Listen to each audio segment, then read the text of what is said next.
For the first episode of 2023, we have an amazing young entrepreneur who's making great change and huge headway in the women's football space with her clothing and sportswear brand Miskick. Guys, welcome Grace Vella to the podcast. When I was 18, it's crazy, like the opportunity for a girl to make a full-time career out of sport and out of football wasn't even an option. Clothing's a great way to spread a message. And it's a great way to build a community and bring people together. From playing football for the likes of Liverpool and Man City to going through uni and then thinking, okay, I'm going to start my own business with no knowledge, no real funds, just an idea and work rate from her mum's kitchen table. Nike and Adidas don't have that authenticity that we do, and that's brand story, which is obviously so important. Being around these other entrepreneurs who are really ambitious and have all these life plans and whatnot, that really drove me to see the bigger picture. Like, you could have the best business idea or the best business plan, but if you haven't got the right people, then...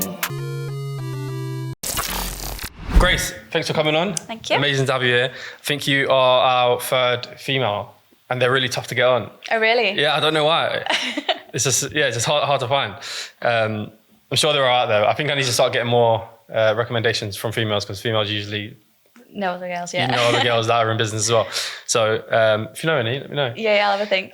No, but good to have you on. I've obviously read into your story a little bit, and it's super interesting. Thanks. Obviously coming from a sport background as well. It's I'm really interested to kind of see that the transition between going from football into business, the kind of transferable skills, which is really cool, because it's something I'm really interested in. Yeah. So we'll just start off by getting to know you a little bit more. I know you've got a football background, so talk me through that. So I grew up near Liverpool, so big football crazy family. My dad was a big influence when I was a young girl, and I had loads of cousins who were boys, so didn't have much of a choice but then to get involved. Siblings? I have a brother. Yeah. Cool. So he, again, he was a big influence, and I just really took an affinity to it, and I loved it. So just started playing for the local grassroots team that my dad set up, because there was no women's teams at that time, and just kind of fell in love with the game. And hard to find one, or just literally none whatsoever? There was none in Skelmersdale, where I was from. So I said to him, Dad, we need to find a team. So got all the girls from school together, and Skem Athletic was born.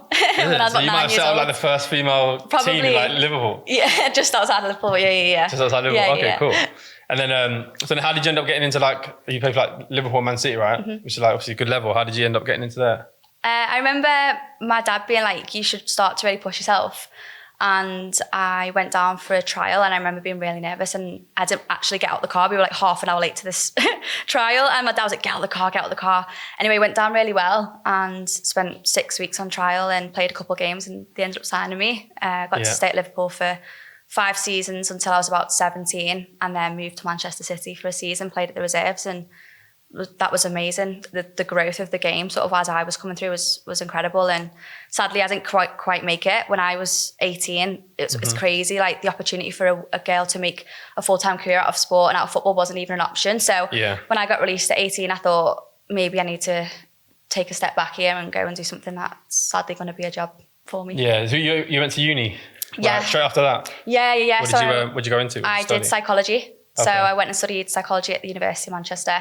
No real plan, to be honest, just found it really interesting, and human behaviour and mental health and all them kind of aspects I was always really drawn to. And yeah, really glad I studied it, even though I didn't really have a plan sort of after university. Yeah. How did you feel at that time? Did you feel like a bit lost in terms of like not knowing what you want to do? Yeah. It's quite normal, isn't it? A lot of people feel like that. I literally didn't even know who I was anymore as a person. So, because you weren't playing football anymore? Yeah. I was like Grace the footballer, or at family events or with my friends. So when I didn't play football anymore, I was like, who am I? And I'd moved to university for the first time, kind of moving out of where I'm from. And, you know, it's like Wednesdays, everyone's going out drinking and partying. And it was just such a culture shock. But happy that kind of all happened, because I wouldn't be where I am today doing what I'm doing. Yeah, so talk me through that. How did you end up getting started in the business? So you was at uni. Was it while you was at uni? Yeah. Where did the idea come from? So I was in my third year, and I was taking a placement year. So I was actually working for a homeless charity back in Skem, and I remember just having a real mindset shift in that I was probably in a really sad place, having come out of football and not being in the environment anymore, and being in that environment with the young people who didn't even have food or a roof over their head. I thought, do you know what, I'm actually so great, I'm so lucky, and I have these opportunities. So I had the idea, and I was sat on it for a while, and because I had a bit more spare time because I was on placement, I thought, let's just go for it. And it all came about because I started to reflect a lot on my time in football and realised, as a girl, there wasn't them equal opportunities, and there were things that I felt I could make a difference in. And I launched Miss Kick in 2018. So going from that kind of mindset, why a brand? Why clothing? I think clothing's a great way to spread a message, and it's a great way to build a community and bring people together. So one thing I'm really passionate about changing at the moment is the quality of sportswear and training wear. So I started off in t-shirts, hoodies, because that's what I could source. And I didn't have any. That's where it normally starts. Yeah, I didn't have any sort of background. But when I look back at old photos and I speak to my friends still, the kits were always like really big and never designed for women. And that's kind of where the evolution of Miss Kick's heading at the moment. Yeah, nice. So then, do you have any like entrepreneurs or business owners in your family? I actually have an uncle who's he owns his own business. He's in the motor trade business. How much do you think that influenced you? Do you know what? It's funny you should ask that question. So as a family, I'm from a really normal family, right?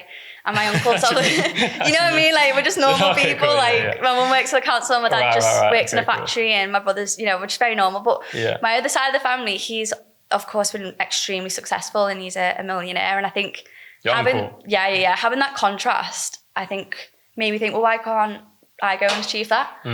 So I think it kind of gave me that difference to strive towards. But, how much is he involved in what you do? In the early days, he was kind of standoffish, but he's actually an investor now. So he came and invested in my second round of funding. So he's always there to like call and have a chat with. But he's one of my motivations. Yeah. So do you think that actually, like when you think about it, because going from football, then you go to uni, you kind of went on that path. And then to just go, I'm going to start my own business. Yeah. It's like, I'm just trying to think, was there like a seed in there already? Like, do you have any level of like entrepreneurship within you, do you think? I don't know. I think I've always been like really ambitious and always worked really hard. So I think for me, I was actually probably a bit naive to what business was at that age. And I kind of that's a good thing sometimes. I kind of probably didn't intend for it to be what it is today. I probably just felt like empowered to do something. Right. And then over time, I've thought, this could actually be a business and be a brand and whatnot. So probably why it's kind of happened by accident, but in a good way. So at what point, so you started it now, probably started it as like, you just had the urge, so you just acted on it. At what stage did you think that you had something? I think for me in the early days, I would just go out to these tournaments and events. So I'd literally print all the t-shirts myself with like logos on and just go and sell at these events. And the response we were getting from people was, oh my gosh, this is great. Like, I can't get my daughter to wear anything, or this brand's really great for my daughter, or it's nothing for women's football. So that sort of feedback and positive reinforcement made me think like, this is obviously a gap and there's obviously a need for this type of product. Right. So it's them early days where we were starting to build up the community and go to these events, and people liked it. So I thought maybe actually I'm onto something here. Yeah. So you were just going to like girls tournaments. Yeah. So had it picked up a little bit from there, from when you was playing? Yeah, massively. In terms of like the women's football market, it's grown massively. There's, like I say, we were the only team in SCEM for girls, and I now know there's quite a few. And when we were younger, we always struggled to find these kind of events. And definitely since I've started Miss Kick over the past 4 years, there's more opportunities to do these types of things. So it's definitely heading in the right direction. And of course, the Lionesses winning over the summer was a big moment as well. So did you complete uni or did you drop out? Yeah, no, I completed uni. Oh, you completed? Okay, cool. I was really tempted to, because I went on this placement year and then I had one more year, and Miss Kick had started, and I was like, let's just go and get this next 12 months over and get your degree, and then at least you've finished that. Yeah. So at the time as well, but you didn't fully stop playing football though, did you? You were still playing to a degree? Yeah, I was playing at university for a bit, and then I went and signed for Wigan, and I played at Chorley for a bit, and then I think it was just before COVID happened. So Miss Kick was maybe 2 years in, and I thought, you know what, maybe football, because I was working so much and I was at these events over weekends, I'd kind of fell out of the love of playing. And coming from a background where you play at such a high level to then be going playing like half-heartedly, it wasn't it wasn't the same, if you know what I mean. So but I miss it so much whenever I watch it on TV. Do you play at all now? I play in like the odd games, like there'll be like a charity game or five-a-side. But yeah, I do miss it. Yeah. Do you feel like business has given you an alternative in terms of like competitiveness, and to be able to like express yourself as you would when you're playing football? Do you feel like that? Or do you feel like there's something that's still missing a little bit? Yeah, I think business is extremely hard, and trying to reach the highest level in any sport's extremely hard. So it definitely gives you something to strive towards. And like I said earlier, like I'm very driven. So at least let's probably just took all my energy into something else than away from football. Yeah, but it's good you had that, because usually like you got to replace that energy for something. If you don't, then it's a kind of dangerous kind of territory. Yeah. So what kind of support was like your parents and family kind of put into it? Or was it literally just like, go on, Grace? Yeah, they don't really understand they just probably think, I don't know, I'm just printing t-shirts still. But yeah, my mum and dad have always been a big influence in my life. And like, even though we were from a very normal background, when I was playing at City, for example, my dad was driving me 4 nights a week to Manchester, and they would take me all over the country. And even in the early days of Miskick, when it was just me at these events, they'd come with me, they'd help me set up my shop. And they've always been really important to me, and hopefully one day I can like repay that favour for them. Yeah. Do you know when you started, so you spoke about being like naive. So I'm guessing when you started, you didn't really do any real research, or like you had no business plan. You literally just got started. Yeah, they're the best stories. People overdo it. So you literally just got started. At what point did you start getting a bit like calculated, where you kind of needed to start getting a bit wiser and actually be like a business? I think when I was at university, my final year, I was on a startup program, so like an accelerator, and like a bank accelerator type. Yeah. So I was at NatWest Accelerator as well for a bit as well, and I think I went on that. And when you start learning about like the different techniques, business model canvas, how to register your business, trademarks, legal, and then you're surrounded with these other people with that mentality who want to build something in business, I thought, well, this could actually be something that I want to do and turn Miskick into like an actual entity. So going on that journey, and then when I left university, I was at NatWest Accelerator again, surrounded by other entrepreneurs who were raising investment and all these different types of things. So I think that's what really switched me on to the business world and the opportunities out there. Yeah. So how does that work for people that might want to start a business? What do you do? Just like apply for it? Yeah. So when I was at university. And what do they give you as well? Yeah, so an accelerator, there's quite a few. The one in Manchester that I was on is at NatWest and Bonded Warehouse to have the exchange programme, and it's all centred around giving you that additional support that you might not know as a sort of first-time business owner. So you get financial support, when you're building forecasts, cash flow forecasts, how to protect your brands, accounting advice, and then even the one when I was at university, they came with like a grant funding as well. So they gave me £2,000 worth of like unrestricted funds just to go and test the idea out. Right. And you just go, it's like a little workshop with like loads of different entrepreneurs? Yeah. So when I was at NatWest, they gave you free office space as well. And we would just be in this room with other entrepreneurs who were all on that journey together. And you go to these workshops, you get to chat to each other, and you get access to all this amazing network. Yeah. Do you stay in touch with any of the entrepreneurs that you? Yeah. I was actually chatting to one yesterday because we're looking to move fulfillment, and I was like, "Where's your fulfillment based?" And she's like connected me to theirs, and it's always good to check in and see where they're kind of on their journey. Yeah. How much do you think that helped? Was that like massively? A real catapult? Yeah, I think especially when I was at NatWest, I think I was 22, 23, and I was the youngest one. I think the next oldest person was 30. So they kind of like took me under the wing a bit, and protected me.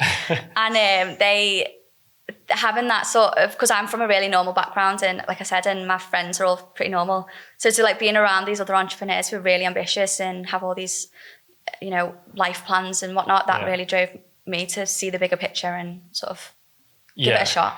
Yeah, so that's when you say you probably started taking it really seriously and learning the kind of things that you need to learn in business. Yeah. How like, so when you started, you was like nothing, right? No business. Literally didn't even know how to set up a business on Company's House.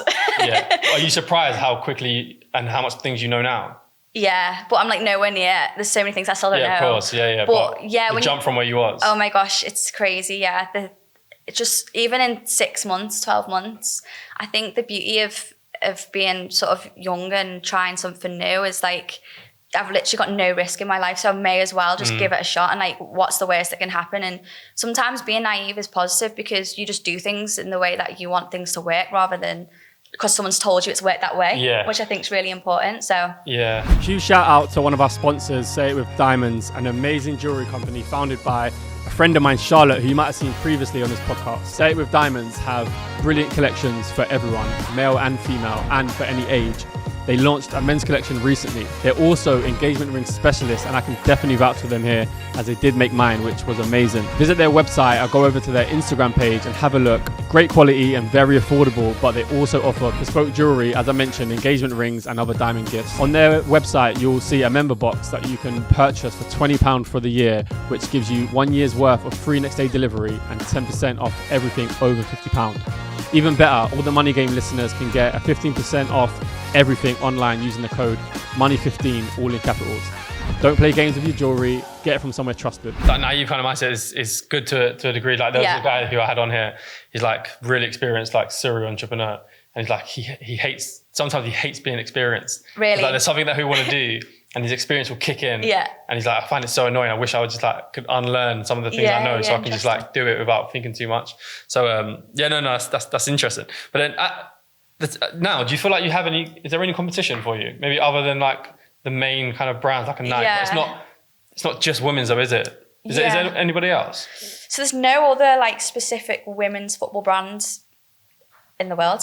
So that's fantastic. So do you feel like you've taken like you've got you're able to take the whole market? Yeah, well we still have to compete against the Nikes, the Adidas, the Pumas, the bigger brands. And especially as the game grows, there's obviously going to be more competition. There probably will be more female focused brands that develop because they'll see the opportunity as well. But they're like with us, like because we can focus specifically on our community and build products around them and create content around them. Nike and Adidas don't have that authenticity that we do, and that's brand story, which is obviously so important. So it's tough though. Like we want to work with athletes and we want to have events and work with football clubs, and a lot of times it's a red flag. No, you can't because they're sponsored by Nike, they're sponsored by Adidas. But is there a lot of women players sponsored by Nike? Yeah, like all the lionesses will be signed. They're all taken out. Yes. So like for us, it's a challenge, but our strategy is to kind of look at them younger players coming through. And I think eventually one day, if we keep building the brands and keep showing people like what we're about, a bigger player, like, I'm going to just go and support them because they're doing great work. Yeah. But we're just not there yet. Yeah.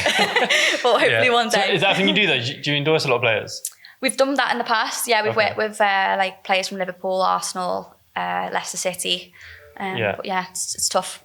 But you don't do boots though, do you? Just no clothing boots, at the minute. Just clothing. Do you plan on going to boots? So no, it's tough. It's a tough market. Like even as a player, I wouldn't be wearing any of the brands. Like there's such a big piece of what you wear as a player. Like no one was convinced. I always wore Nike. Like no one was going to get me in a Puma pair of boots. But I don't know, maybe one day. So where are you at now? So obviously you started with just t-shirts, hoodies. Yeah.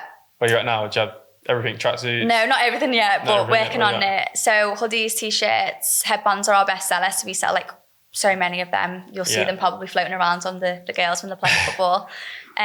Moving more into like the technical stuff. So we're launching spring summer. We did a big piece of research after the Euros to try and understand the women's football landscape and what the community wanted to see. And a big sort of piece that was untapped was around the fit, like I mentioned earlier. And we've designed some really cool shorts and tops which are going to come out in the new year, which I'm excited about. And sort of the longer term is more, we want to be able to supply all teams, so not just individual D2C on our website, but team wear and things like that. Which is What do you think's been like the most effective like marketing? Do you think like endorsing players is that? No, it didn't work. Do you know what the best thing that's ever happened? And it wasn't even us. It wasn't even our efforts. Like we worked so hard like to do all this stuff, and it wasn't even us. So we were at the final of the Euros at Wembley, and we were all sat there like waiting for the game to start, and all of a sudden all these sales are coming through, and we were like, what's going on? Turns out one of our ambassadors, like a little girl, had been invited into the press box to talk with Ian Wright and Gabby Logan, like right before kickoff. Right. And she had a Miss Kick like game change her headband on. So obviously people were searching this online, and it honestly drove so many. Serious? And we were like, this little girl's just like drove more sales than anything else we've ever done. But she's cool. Did you find out who she was? Yeah, Tess from Yorkshire. So we went and surprised her and gave her some gifts and things, which was nice. Oh, nice. That's crazy. So and what about any other things that kind of worked well? Yeah, big thing for us is community. So because we have a really purpose-driven brand, people want to be part of that. So when it was in lockdown, the first one, we were getting messages on Instagram from girls saying that they were struggling and they were missing football. So we created this WhatsApp chat, and there's 34 girls, and then we would just chat to them. And this has now grown to 2,600 girls across. Why did they feel like they could reach out? I think it's just... What did you do? We're very vocal in who we are behind the brands. Okay. You look at the bigger brands and you don't really know who's behind it. Whereas if you look on our Instagram, there'll be my face or one of the girls' face. So I think they probably see it as like a family or a support network. Like even on Friday night, we had a bit of a party and there was girls crying because they just loved the brand so much. And sometimes I don't know what to do, but you know. So was that? Did you do that on purpose, or was it kind of accidental? Then you built it, or did you always know you're going to kind of build this? It was kind of coming from a really organic place, but then you see the effect it has obviously on the girls, but then also on the business as well. Like, you know, and it's a big part of what we do now. We have Liv, who's full time, just building that community behind the brand, because they're the ones that are going to keep coming back and talking to their friends about you, which you can't really buy. Yeah. So well, I'm interested about endorsing players. Is that not a very effective way to we've done a few. We did like some longer term deals last year. We did like 12 months contracts, and I think if we would have done that, well, this moving forwards, I'd rather people want new, they want fresh faces, like newness all the time. So whenever we launch a collection, we'll work with a player to do that, but not so much on like a longer. Do you have like a specific kind of profile and avatar for a player? No, I think we're just all about like promoting women in sport and women in football. So anyone who kind of fits that bill. But one thing we are looking at the moment, which is I think is quite interesting to touch on, is like we're looking for like a male ambassador. So like being a female, we need like a. Why is that? Because like men play such a big part in this like movement and journey and change in perceptions and all that. And I don't want to be seen as we're women versus men, because that's not what it's about. It's about obviously progressing the women's game and whatnot, but men play a big part in that.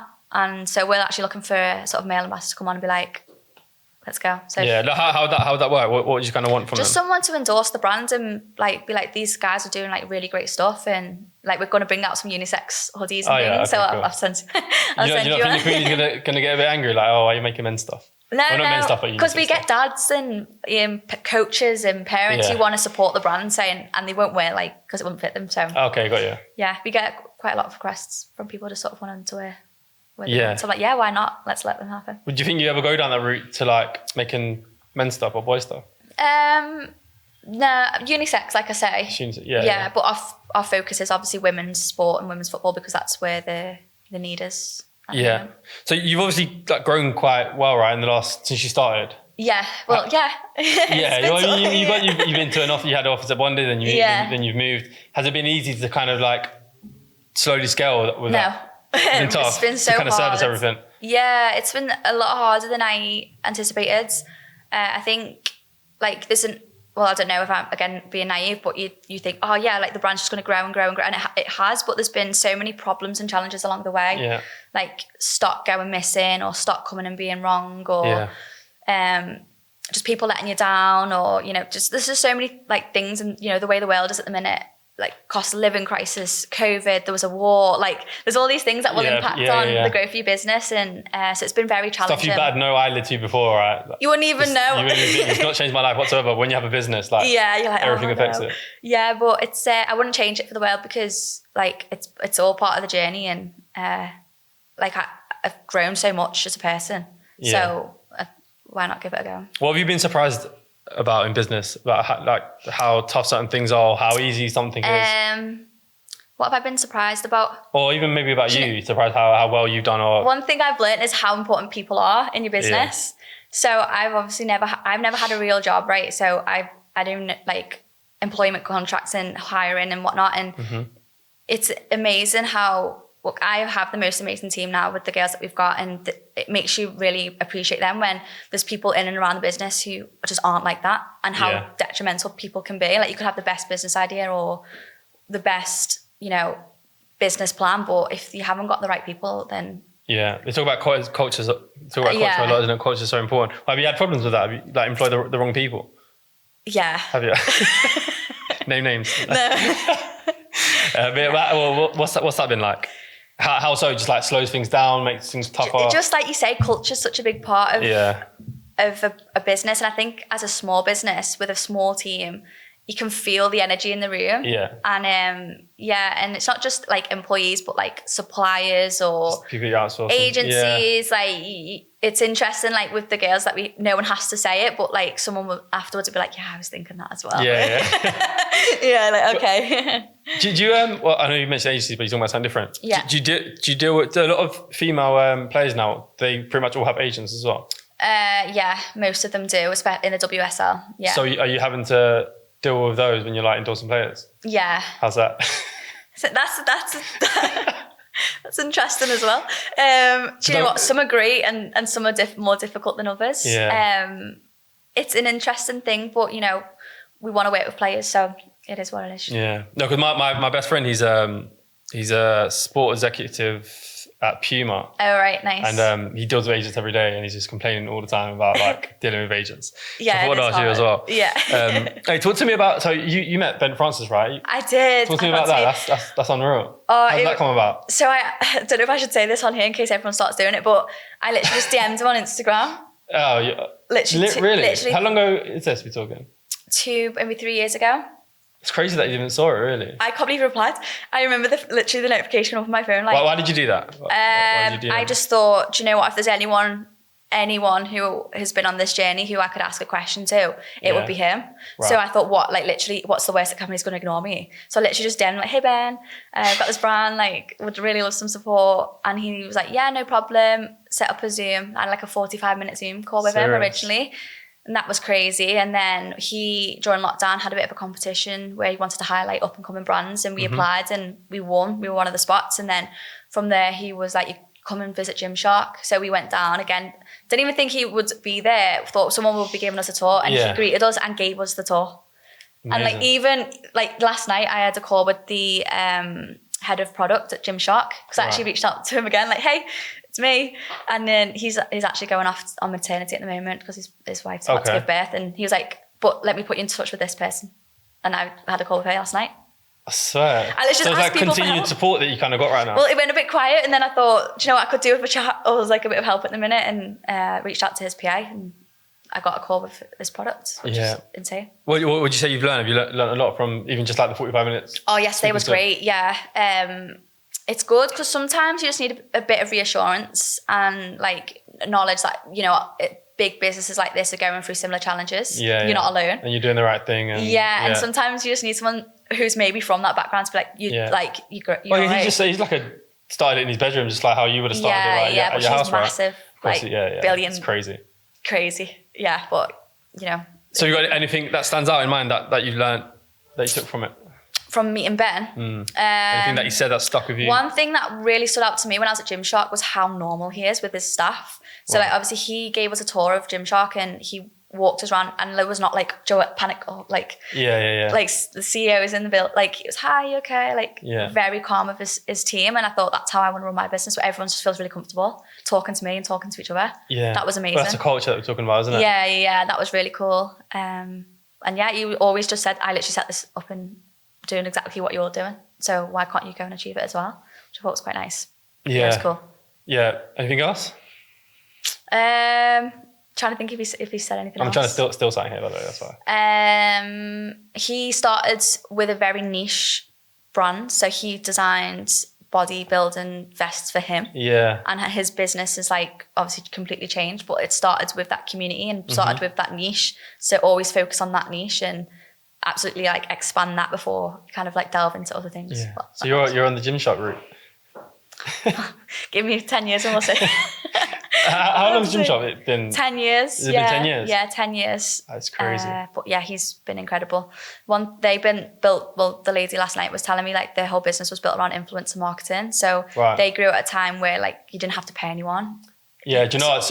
We've had so many people come on here and say that, like back in the day when we first started, we literally just like give them products, they'll post it, and it was free, but now everyone just asks for like... It's just different, and like everyone's onto it, so it's not as authentic as maybe it used to be. Is that something you've that route, you've kind of gone down that route? Yeah, we've done like gifting and asked people to post, but it doesn't really convert in the way you'd think. So like I said, for us, it's been more about that community aspect, like the normal... Like, because if you think about all them girls, they might not have 10,000 followers like a gifted person, but when you add them all together and it's more authentic, it works on a larger scale. But, well, the owner of Sabre Diamonds, one of the sponsors, a jewelry company, and she was talking about it. She was saying like she would give a necklace to someone who's got like 1.5 million followers, see almost nothing. And then she would give it to like a stay-at-home kind of mum who like posts and vlogs, who's maybe got like 12,000 and then she'll get so many sales. Wow. It's kind of crazy, isn't it? It's hard to judge, right? Like, it's a tough one. And And then one thing I wanted to ask is transferable skills. Yeah. So obviously growing up playing football, you got like a good level of discipline, you got a good work rate. What skills would you say help the most? I found a lot of similarities between football and business. I think coming from football, when I was growing up, it was very male dominated. And I think the business world still is a bit to some degree. You know, when I'd go to events or when I'd be in rooms with people, you'd be looking around like, there's not a lot of women here. So I think that mentality of not being afraid to be that only girl in the room and have to sort of stand up and defend yourself against the boys. Yeah. I think you got to embrace that as well. Like, even like, if there's, like you said, when you went to the NatWest thing. Oh, yeah. And you're like the youngest. Yeah. A lot of times it helps. Because if you're like the only one or the only one that's like young, they kind of take you under the wing. Yeah. You've got like a room full of men and there's just one woman. Yeah. You're like, oh, it's the only woman here. They kind of embrace it. Like, it normally actually works into your favor. Yeah. A little bit. Right. So have you found that? I really hope you're enjoying the show. I would just like to ask for 1 minute of your time to tell you about my sponsor whose support makes the show possible, CPC Finance. CPC Finance is a finance broker that specializes in sourcing and packaging a wide range of property funding. You name it, from buy-to-lets to commercial properties, auction investments, property developments. They are everything you'd want as a finance broker working for you on your property deal. They're extremely experienced. They know their market extremely well, which means they can move quickly. They're on the ball. They've been in the game for 30 years, which has enabled them to, one, build very strong relationships with a variety of lenders, which as an investor is super important, especially when things don't go to plan. Deals in certain situations aren't straightforward, which is often the case. They are bespoke specialists. And two, they have a brilliant understanding of all types of property investing. They know the strategies, they understand deal structures. There isn't anything these guys haven't seen, they're seasoned pros. So if you're someone looking for property finance of any kind, go to cpcfinance.co.uk, and on the homepage you can schedule in a call at whatever time or day suits. Yeah, I think there's a lot of support now for female founders and there's a big agenda around it. And, you look at the statistics around VC funding, it's like 1 to 3% goes to female. So there's definitely an awareness piece that's happening. And I'm just, doing my best. Yeah. But I'd never want anyone to pick me or whatever because I'm a girl and it looks good. Of course, I want you to love my business and think it's whatever. Yeah. Any others? Any transferable skills? I think you touched on it, like work ethic and determination. It's kind of raw, kind of. Yeah, and like routine and pushing yourself out your comfort zone. Like that's so important in sport and in business, and just not being afraid to perform. And they're all really important, I think. Would you say there's any traits that you picked up playing football that reverse in terms of they go against you in business? I wouldn't say this. I think I'd say I always think about like football and why I didn't make it as a footballer. Mm-hmm. So like why was I not one of them girls who's playing for England now? I think a lot of it came down to like self-belief and confidence. Right. And I think that's a big part of what I try and overcome now as a business owner, and try not let that like self-doubt stop me. Yeah. I learned that from football because if I'd have just had a bit more confidence and just wasn't as nervous and whatnot, then I would have probably been a much more successful footballer. So now as a business owner, I try and not let them nerves kind of get in the way, even though it's still hard. Of course, yeah. So do you think you've built up that self-confidence a lot since? Yeah, I think age comes down to it as well. Like I was 17, 18 and I was playing at like an open age women's team with big personalities, and you probably know being a footballer, like there's some players in the team who whereas like now I'm a bit old. I say I'm a bit older, but I'm older and I've had a bit more life experiences that, have helped. Yeah. And I guess it's helped with the business, right? I guess a lot of your old teammates still play. Oh, yeah. They get the call, like, we just post a picture of this hoodie, please, like, go away. So that helps a lot? Yeah, in the early days. That's good. In the early days before kind of the Nikes jumped on it, I'm friends with like Maz Pacheco at Aston Villa, Keira Walsh, Barcelona. And then Nat came and and they would like, I can't do it anymore, Grace. I'm like, don't worry, it's all right. But is it for someone like Nat? Is it that much of a clash? I don't understand it because we're obviously not a competitor. Like, was a small. No, but I just mean in terms of like, well, one, you don't make boots. I guess that's a big thing. You tell Nike because like they literally just, honest to God, stop everything. Well, they don't stop, but they put up barriers. Yeah. So we were actually working with an athlete last year, and she signed for Nike a few months ago, and one of the girls posted an image and they were like, can you please take this down? I guess that's almost a good thing. Well, they were on the radar. That's Do you know what I mean? That's what I'm We're saying. on the radar, so we must be doing something don't right. want you to have any success, which is good. Yeah. He was on here the other day. He said something. I talking about that we had the founder of Reebok on. Oh wow. Yeah. Oh great. Amazing. And then he was talking about it. He was talking about when he was a nobody. Yeah. Well, he thought he was a nobody, but when he was like kind of creeping up on the radar, he got an Adidas. I think he made like a shoe and it had like 2 stripes on it or something. And then he got a complaint from Adidas. Wow. And that's when he thought, yeah, this is it. Let's go. yeah, they know me now. Yeah, that's so cool. Yeah, That's never a good thought. thing. Yeah, but yeah. I just thought like, obviously on the pitch, if they're wearing like Nike boots and then a miskick headband, cool. But if you're just out and you're wearing a hoodie, but look, it is what it is. You're on the radar. We've laid our beds. Do you know what I mean? You're on the radar now. Yeah. Quick question: how important do you think it is to start a business with something that you have an interest in? Do you think you could be a successful businesswoman in something that you don't necessarily have an interest in? Because obviously Miskick is football, sports, clothing. You have an interest in that. From my own experience in having this business for 4 years, it's very hard. So it's important like you have a purpose behind what you're doing. And, I don't think I could set up a business in like fintech or ed tech or any of them techs, because like I wouldn't have that drive in the morning to go and try, and things on fire and things are going wrong, to keep on going. So I think it's really important. And if you look at all this a lot of the successful businesses, it's because they had like a direct experience of the problem. I think that's really important as a founder to really understand the problem. Yeah. So that would be my opinion. Yeah. And would you say you're more attached to football and sport or fashion? Do you know what? I wouldn't even say fashion, but I've definitely moved more into the business than I have football. Okay. Yeah, like football was my life and all that. But then the more I've come to learn about business and be on this journey, and it never ends. Like there's always something to learn, and every day I'm like, wow, that's so interesting. Yeah. Or it's a whole new world. Isn't it? It's great, and it just never stops. So I've definitely, and sometimes I probably should be more in the football space and probably a bit out of touch with the football space. Right. To help with the brand, but my day-to-day at the minute's like all the business kind of side of things, which I don't mind. I quite like it.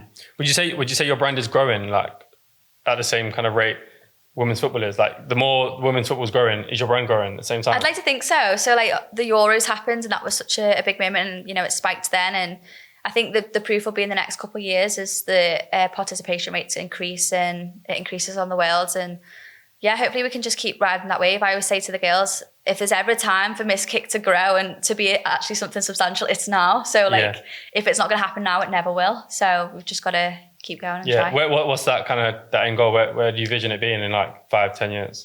Yeah, I mean, anything like Gymshot would be fantastic. Yeah. But I think for us, I spent some time in America this summer, kind of trying to get the feelers out there, like would Miskick wear? It's a huge market there, isn't it? For football. It's huge, the soccer market. So I just went out there and spent a bit of time with people, and if for us to be able to grow the brand up there would be massive. It'd be a huge opportunity. So hopefully in 5 years, we'll be a global brand, still competing with Nike and Adidas. Yeah. Product will be amazing, and this big community. Yeah. So you kind of just see it on women players, right? England. Yeah. At the highest level, wearing that would be great. Do you need boots though, or not? I don't know. Boots are just another beast, isn't it? Yeah. I don't know. I feel like they're just such a technical. But do you know what? There's a lot of research coming out at the moment about because people would need 2 injuries. sponsors, right? Oh, you could do get your boots. That's such a good point. Well, we can do a deal. Hopefully, like Nike will be our mates soon, and then we'll be like, listen, we can do the deal together. You can do the boots. We'll see. Yeah, no, nice. All right, we'll wrap up. I wanted to do a quick fire round. Okay. Only a few questions. Yeah. To get your take on a few things. First question is, who is your dream athlete to strike a deal with, to wear Miskicks? Like the face. Oh, that's such a good question. I love Ella Toon.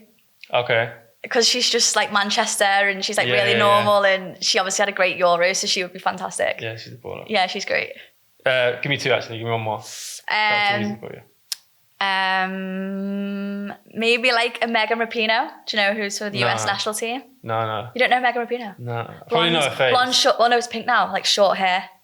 she's like the face of. I've probably seen her play because I watched a few games when they were playing. Yeah, so she's like an activist for sort of women's rights and all that really? out in America, Okay. but she's a player and she'd be pretty cool. It's a bit of a different. Have you met her? Have you spoke to her or anything? Oh no, she's a bit untouchable, but yeah, one day. Well, so has Ben Francis, but you managed to pull that off. Yeah, I did. Who would be your dream business partner? I think I'm. Yeah, yeah, Ben Francis. Other than him. Someone who's going to come in and just literally like. I'm a really big fan of like Stephen Bartlett. Okay, yeah, I like Stephen Bartlett. Yeah, so he's obviously marketing and all that. So he's done really well for himself with Social Chain, and probably marketing's one of our challenges. So he would be pretty cool to sort of pick his brains. Yeah, would you go on Dragon's Den? I actually got asked to go on Dragon's Den twice. Yeah. Why didn't you do it? You just didn't need to. No, I just feel like the value, like the amount of percentage they give away is quite high. Yeah, it is. And I don't know, it's kind of like could go either way. You could literally like ruin your business. Yeah, we've had 2 people on here that's been on Dragon's Den. Oh really? Yeah. What, did they like it? They said it's crazy. It's mad. Like it's nothing like what you see on TV. Oh really? On TV, obviously, it's like 10 minutes. They're there for hours, like the full day.